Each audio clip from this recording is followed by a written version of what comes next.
Hello students, तो इस video में हम समझेंगे क्या होते हैं characteristics of chemical reaction.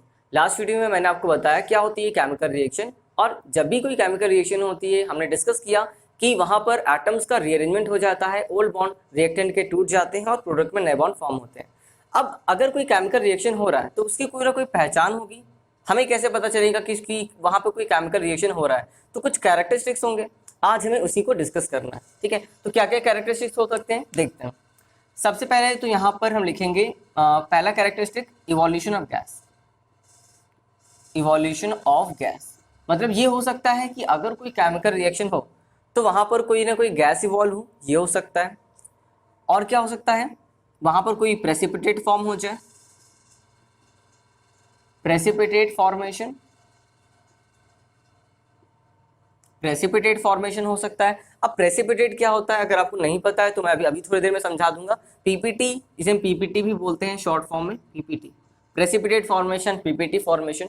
Precipitate का मतलब होता है कि जब कोई एक्वस सॉल्यूशन या आपके दो लिक्विड रिएक्ट करते हैं और वहां पर अगर कोई सॉलिड प्रोडक्ट बन जाता है और जो कि इनसॉल्युबल होता है, ठीक है, तो वो अलग हो जाता है सॉल्यूशन से, तो उसी चीज को हम बोलते हैं प्रेसिपिटेट। तो अभी जब इसको डिस्कस करेंगे तो मैं आपको और डिटेल में समझाऊंगा।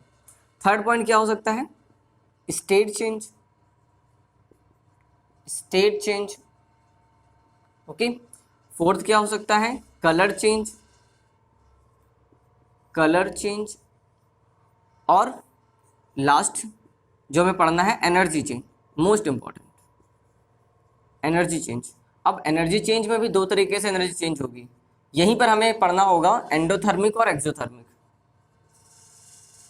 ठीक है, एंडोथर्मिक और एक्सोथर्मिक कैसे चेंज होता है उसको समझेंगे।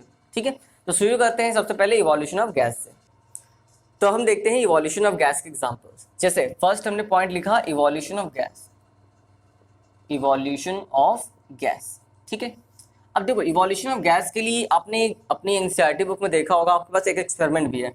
क्या एक्सपेरिमेंट है, आपने यहाँ पर एक एक्सपेरिमेंट किया होगा, मैं डायरेक्ट आपको बता दे रहा हूँ।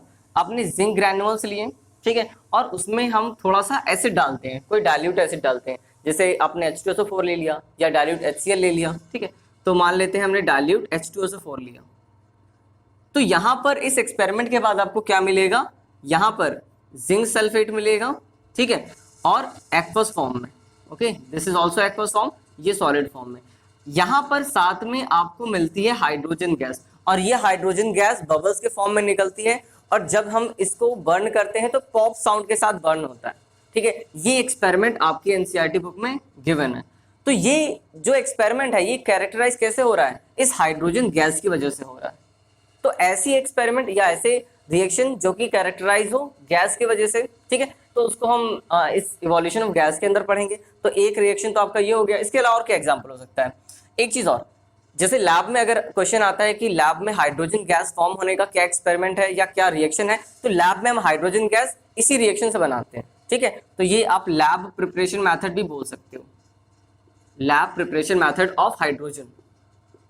ओके, इस तरीके से एक और रिएक्शन मैं आपको दिखाता हूं, इंपॉर्टेंट रिएक्शन है KClO3।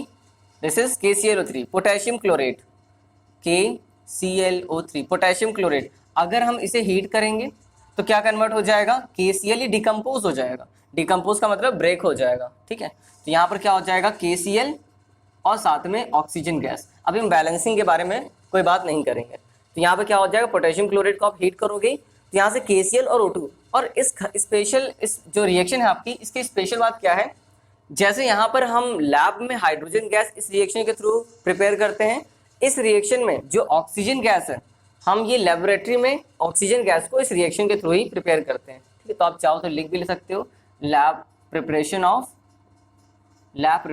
Of oxygen gas. ठीक है, ये आपको पता होना चाहिए। जैसे मान लीजिए आपको कार्बन डाइऑक्साइड प्रिपेयर करना है, तो कार्बन डाइऑक्साइड कैसे हो जाएगा, कैल्शियम कार्बोनेट, यहाँ पे हीट किया, ये भी डिकम्पोज हो जाएगा कैल्शियम ऑक्साइड और साथ में ऑक्सीजन कार्बन डाइऑक्साइड गैस में। Okay, this is a symbol for the gas. ये जो सिंबल होता है एरो का अपवर्ड साइन, इसका मतलब होता है गैस फॉर्मेशन। ठीक है, तो ये कुछ रिएक्शंस हैं जो कि कैरेक्टराइज हो रही हैं due to the evolution of gas. अब हम देखते हैं प्रेसिपिटेट फॉर्मेशन, ऐसी रिएक्शन जो कि प्रेसिपिटेट की वजह से कैरेक्टराइज होती हैं। प्रेसिपिटेट फॉर्मेशन, प्रेसिपिटेट फॉर्मेशन, ठीक है। तो प्रेसिपिटेट का मीनिंग बता दिया मैंने आपको। प्रेसिपिटेट का मतलब होगा अगर दो एक्वस सॉल्यूशन, जैसे देखिए समझिए, अगर हम इसको समझें, जैसे मान लेते हैं हमारे पास दो एक्वस सॉल्यूशन है।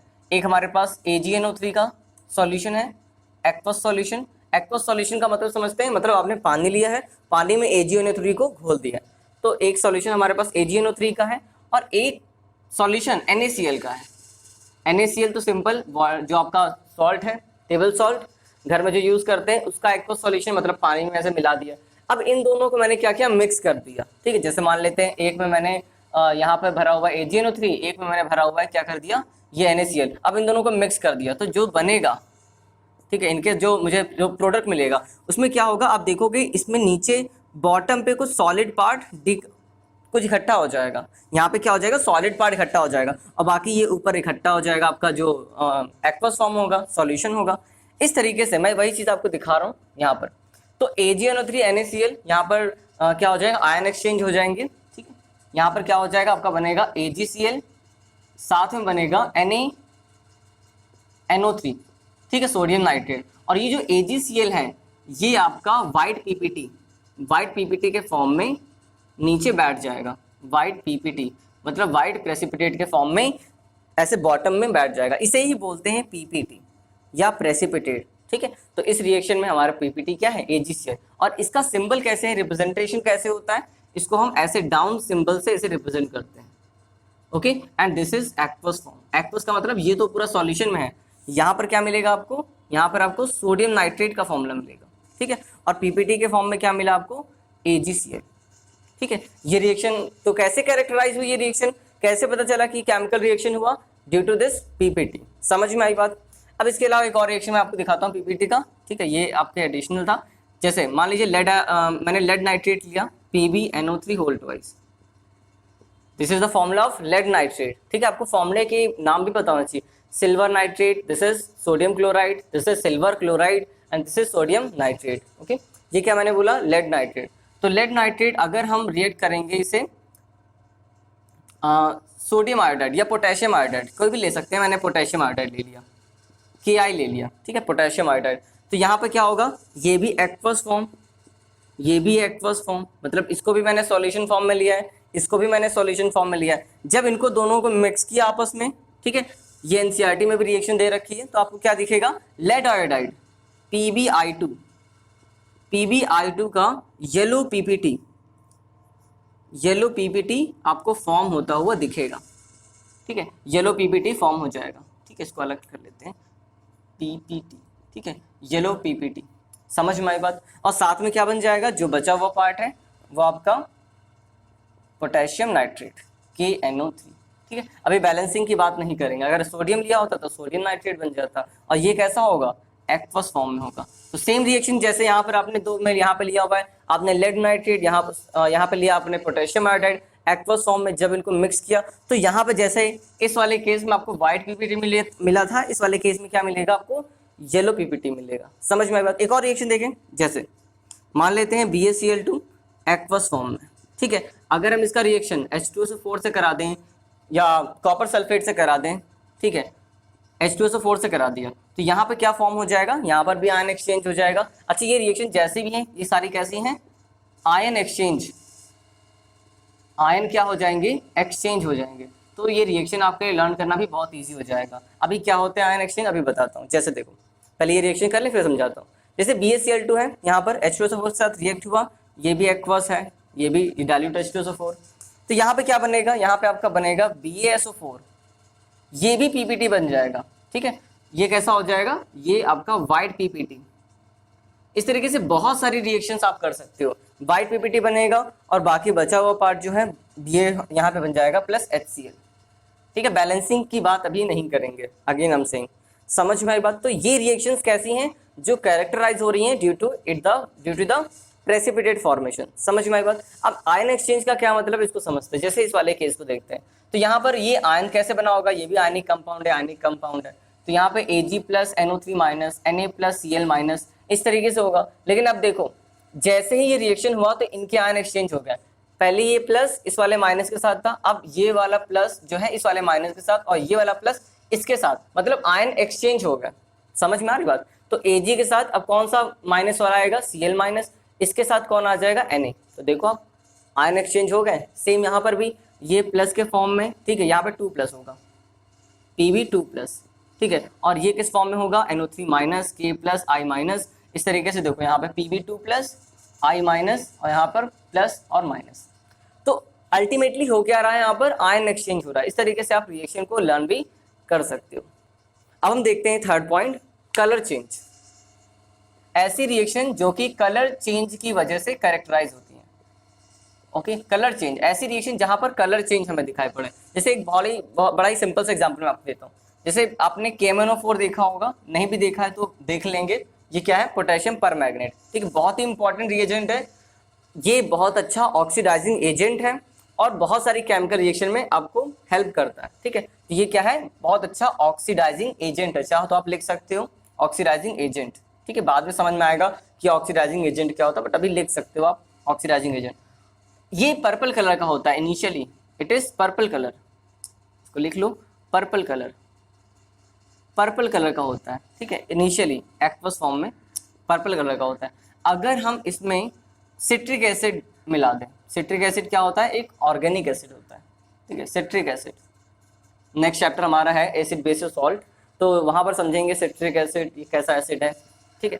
तो यहाँ पर क्या हो जाएगा, इसका पर्पल कलर चेंज हो जाएगा। कैसा हो जाएगा, कलरलेस हो जाएगा, कलरलेस हो जाएगा। मतलब आपने एक एक्वस सॉल्यूशन बनाया KMnO4 का, पोटेशियम परमैंगनेट का, और उसमें थोड़ा सा सिट्रिक एसिड डाल दिया, तो आप देखोगे इसका पर्पल कलर गायब हो गया, ठीक है, ट्रांसपेरेंट हो गया, कलरलेस हो गया। तो ये रिएक्शन कैसे कैरेक्टराइज हुई, due to its colour change. इसके अलावा और क्या एग्जांपल दे सकते हैं, हाँ, जैसे सिल्वर प्लस H2S। अगर सिल्वर H2S के गैस के कांटेक्ट में आता है तो यहाँ पर एक नया कंपाउंड बन जाता है Ag2S और साथ में हाइड्रोजन गैस लिबरेट हो जाती है। तो ये जो सिल्वर कैसा होता है, सिल्वर कलर का होता है, सबको पता है। और Ag2S कैसा हो जाता है, ये ब्लैक कलर का हो जाता है। और अगर ध्यान से आप देखो तो ये रिएक्शन आपने शायद कोरोजन में पढ़ी है।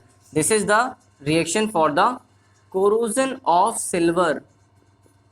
ये सिल्वर के कोरोजन की रिएक्शन है, जो आपने घर में भी देखा होगा। अगर आपके पास कोई सिल्वर का आर्टिकल है तो वहां पर थोड़े टाइम के बाद अगर आप उसको ओपन में रख देते हो, केयरफुली इसको ठीक से नहीं रखते हो, तो आप देखोगे वो एटमॉस्फेयर की H2S गैस से रिएक्ट करके Ag2S एक ऊपर एक लेयर बना लेती है जो कि ब्लैक कलर का होता है, ठीक है। तो वो एक्चुअली में कोरोजन है, ठीक है। जो आपका सिल्वर है वो धीरे धीरे क्या हो रहा है, कोरोड हो रहा है, खराब हो रहा है। Okay, so this reaction is also can be used for the corrosion of silver. Okay, इसके अलावा कोई एग्जाम्पल, हाँ, एक और एग्जाम्पल मुझे याद है, Pb3O4, this is lead oxide. Okay, lead oxide, lead oxide.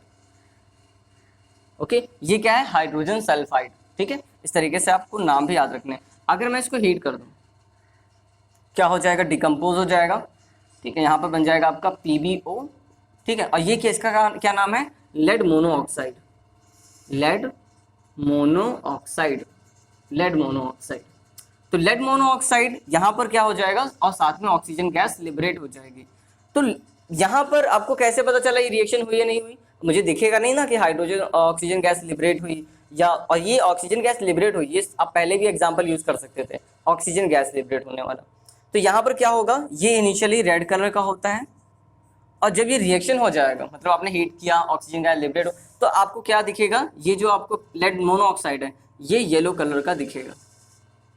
Okay, तो कलर चेंज की वजह से हमें रिएक्शन मिल रहा है। एक चीज और समझ में आई, जैसे यहाँ पर भी हमें गैस मिल रही है, यहाँ पर भी गैस मिल रही है, तो देखो ये रिएक्शन दो तरीके से कैरेक्टराइज हो सकता है, एक तो लिबरेशन ऑफ हाइड्रोजन गैस और एक कलर चेंज। यहाँ पर भी देखो आपका ऑक्सीजन गैस भी लिबरेट हो रहा है, साथ में कलर चेंज भी हो रहा है। तो इससे क्या समझ में आ रहा है कि कुछ केमिकल रिएक्शन ऐसी भी होती हैं जहां पर एक से ज्यादा कैरेक्टरिस्टिक्स भी दिखाई पड़ सकते हैं, ठीक है। इसको लास्ट में नोट भी कर लेंगे। अब हम देखते हैं एनर्जी चेंज, वो रिएक्शंस जो कि एनर्जी चेंज की वजह से कैरेक्टराइज होती हैं।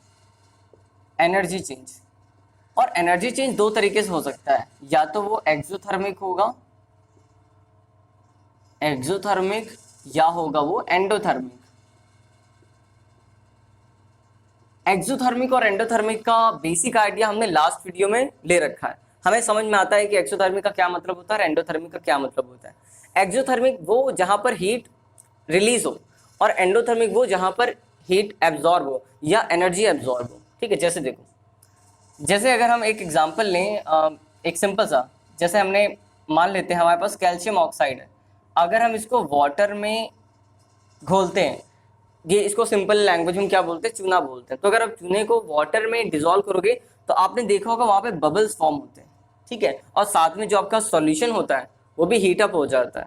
ठीक है, तो यहाँ पर क्या हो जाएगा, आपका बन जाएगा कैल्शियम हाइड्रोक्साइड साथ में अलोंग विद द हीट। तो यहाँ पे हीट क्या हो रही, रिलीज हो रही है। तो ये कैसा एग्जाम्पल हुआ, ये एग्जाम्पल हुआ एक्सोथर्मिक का। एक्सोथर्मिक, समझ में आई बात, दिस इज एक्सोथर्मिक। इसके अलावा और क्या एग्जाम्पल हो सकता है, जितनी भी न्यूट्रलाइजेशन रिएक्शन होती है, न्यूट्रलाइजेशन रिएक्शन आपने पढ़ा है, जब भी एसिड बेस रिएक्शन होती है तो सॉल्ट और वाटर का फॉर्मेशन होता है, साथ में वहां पर एनर्जी भी रिलीज होती है हीट के फॉर्म में। तो जैसे कोई भी एसिड ले लिया, जैसे HCl ले लिया, कोई बेस ले लिया लाइक NaOH ले लिया, तो ये एसिड है, ये बेस है, क्या करेंगे, एक दूसरे को न्यूट्रलाइज कर देंगे, सॉल्ट बनेगा NaCl और साथ में वाटर बनेगा अलॉन्ग विद द हीट। तो ये भी एक एक्सोथर्मिक रिएक्शन है। जैसे एक और एग्जांपल दिखाता हूँ, ये तो एक्सोथर्मिक मैंने रिएक्शन के एग्जांपल आपको दिए, एक और रिएक्शन दिखाता हूँ। जैसे मान लीजिए आपके पास कार्बन है, आप कार्बन को अगर ऑक्सीजन में बर्न करते हो तो वहां पर क्या बनता है, कार्बन डाइऑक्साइड। अब देखो यहाँ पर शुरू में जैसे कार्बन और ऑक्सीजन अगर साथ में रखें, वो कभी भी कार्बन डाइऑक्साइड में नहीं बनेंगे, और इस रिएक्शन में बहुत अमाउंट में एनर्जी रिलीज होती है। ठीक है, तो यहाँ पर लाइट और हीट दोनों ही मिलती है, तो यहाँ पे मैं एनर्जी लिख दे रहा हूँ, लॉट ऑफ अमाउंट में, बहुत ज्यादा अमाउंट में एनर्जी मिलती है। तो यहाँ पर इनिशियली ये रिएक्शन स्टार्ट नहीं होता, पहले आपको यहाँ पर थोड़ी सी हीट देनी पड़ती है, थोड़ा सा बर्न करना पड़ता है। क्या कार्बन अपने आप बर्न हो जाता है, नहीं, आपको करना पड़ता है। तो जैसे आपने थोड़ी सी हीट दी, थोड़ी सी हीट एब्जॉर्ब हुई, लेकिन जो हीट निकलेगी वो एब्जॉर्ब वाली हीट से बहुत ज्यादा होगी, तो ओवरऑल ये रिएक्शन कैसा काउंट होगा, एज अ एक्सोथर्मिक रिएक्शन। सो ये जो तीनों ही एग्जाम्पल मैंने आपको दिए हैं, ये एक्सोथर्मिक के एग्जाम्पल है। ठीक है, और लास्ट वीडियो मैंने आपको बताया है कि कोई भी रिएक्शन एक्चुअल में एक्सोथर्मिक या एंडोथर्मिक नहीं होता, क्योंकि जब भी आपके रिएक्टेंट, जो भी रिएक्टेंट है आपके, उनके बॉन्ड टूटते हैं तो वहां पर एनर्जी हमेशा एब्जॉर्ब होती है, और जब नए कंपाउंड बनते हैं तो वहां पर एनर्जी रिलीज होती है। तो अगर यहाँ पर जो आप एनर्जी दे रहे हो, ठीक है, अगर एनर्जी एब्जॉर्ब वो कम है और जो एनर्जी रिलीज है वो ज्यादा है, तो ओवरऑल रिएक्शन कैसा काउंट होता है, एक्सोथर्मिक। और अगर ये रिएक्शन मतलब आपका, जैसे मैंने एक एग्जांपल और दिया, जैसे कैल्शियम कार्बोनेट, ये रिएक्शन दिया था, और अगर आप इसको हीट करोगे तो यहाँ पर कैल्शियम ऑक्साइड साथ में CO2 गैस फॉर्म हो जाएगा। तो ये रिएक्शन, ये वाला जो रिएक्शन है, ये एंडोथर्मिक है, ये एंडोथर्मिक है। तो इसको ब्रेक करने के लिए हमें एनर्जी देनी पड़ेगी हीट के फॉर्म में। तो यहाँ पर भी एनर्जी, और यहाँ पर भी एनर्जी रिलीज होगी, ऐसा नहीं कि यहाँ पर रिलीज नहीं होगी, होगी, लेकिन यहाँ पर जो एनर्जी रिलीज होगी वो यहाँ के एनर्जी से कम होगी। तो ओवरऑल ये रिएक्शन कैसा हुआ, एंडोथर्मिक। अब हम देखते हैं स्टेट चेंज। तो वो रिएक्शन जो कि स्टेट चेंज से, चेंज इन स्टेट, ठीक है, चेंज इन स्टेट, वो रिएक्शन जो कि स्टेट चेंज होने की वजह से कैरेक्टराइज हो। जैसे एक बहुत ही कॉमन एग्जांपल मैं देता हूँ आपको, जैसे वैक्स। वैक्स कैसा होता है, इनिशियली सॉलिड होता है, अगर आप इसे हीट अप करोगे तो यहाँ पे क्या हो जाएगा, वैक्स जो होगा वो लिक्विड स्टेट में कन्वर्ट हो जाएगा, और साथ में यहाँ पर आपका वाटर और कार्बन डाइऑक्साइड ये रिलीज होगा, क्योंकि वैक्स एक हाइड्रोकार्बन होता है। हाइड्रोकार्बन मतलब ये आप कार्बन एंड इट्स कंपाउंड वाला चैप्टर आएगा वहां पर समझोगे।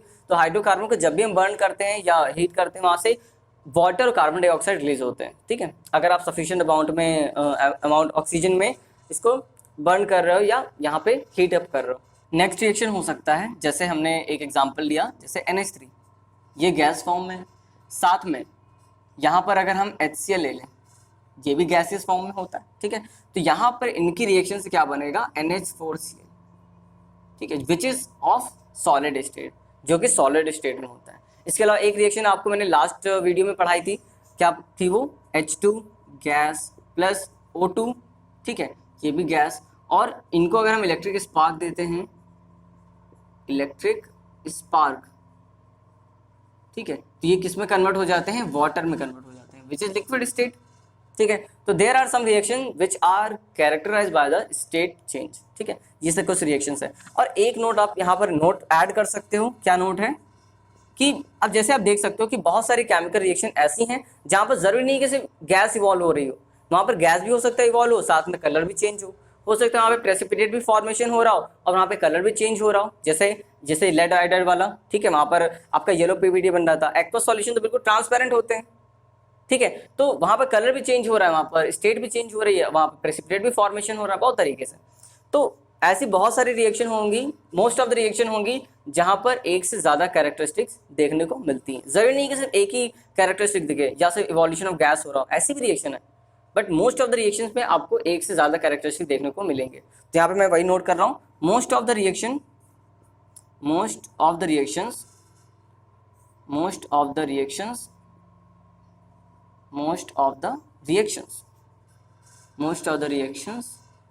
may show more than one characteristic,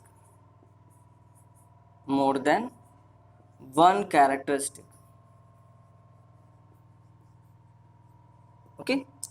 तो आज की वीडियो में बस इतना ही। नेक्स्ट वीडियो में हम बात करेंगे क्या होती है केमिकल इक्वेशन, केमिकल रिएक्शन नहीं, केमिकल इक्वेशन, और बैलेंसिंग की वो भी हम समझेंगे कि कैसे हम किसी भी केमिकल इक्वेशन को, अभी तक हम लोगों ने जितनी भी केमिकल इक्वेशन लिखी वहाँ पर बैलेंसिंग की बात नहीं की। नेक्स्ट वीडियो में समझेंगे कोई भी अनबैलेंस केमिकल इक्वेशन हो तो उसे हम बैलेंस कैसे कर सकते हैं।